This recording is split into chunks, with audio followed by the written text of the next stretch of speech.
Is it like our language? This is Jordan and I's language misconceptions over bilingual ed programs. So the bilingual programs are, why are these important in our educational world?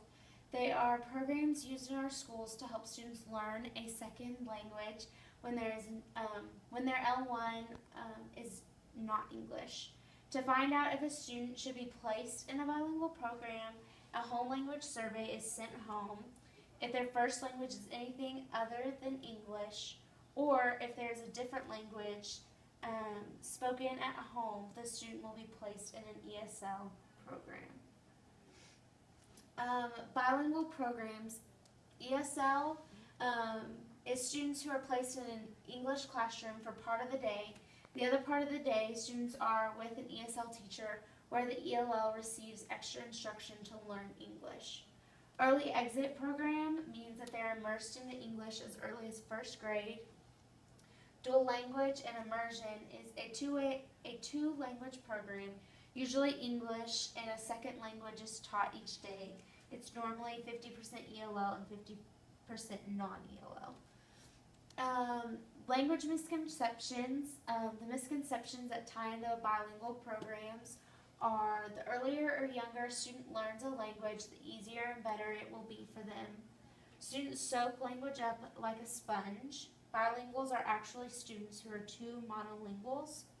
ELLs who speak English will not have trouble with their work. They just have a learning disability. Is it a learning disability? Some believe if students can already speak English but are having a harder time understanding the content that the student must have a learning disability. This is not always true. This is where BICS and CALPS come in. CALPS is the more academic language, while BICS is a conversational language that the students might have, for example, at recess or having a relaxed conversation with a friend. Some have the misconception that a student is having trouble with CALPS, then the ELL has a learning disability.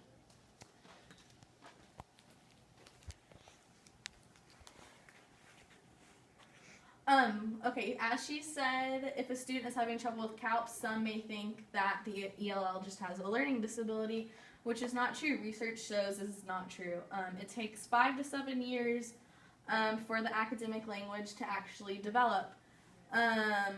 Language learning for ELLs happen in the order of listening, speaking, reading, and then writing. So in the classroom, obviously a lot of focus is on reading and writing, which is why a student or an ELL may be behind in listening and speaking. Therefore, academic language is a little behind conversational language. This leads to assumptions that the ELL has a learning disability when actually the ELL is just in the language acquisition process still. Will a student learn the same way? Will a student learn their second or new language the way they learn their first language? Like English proficient students, all students learn in different ways.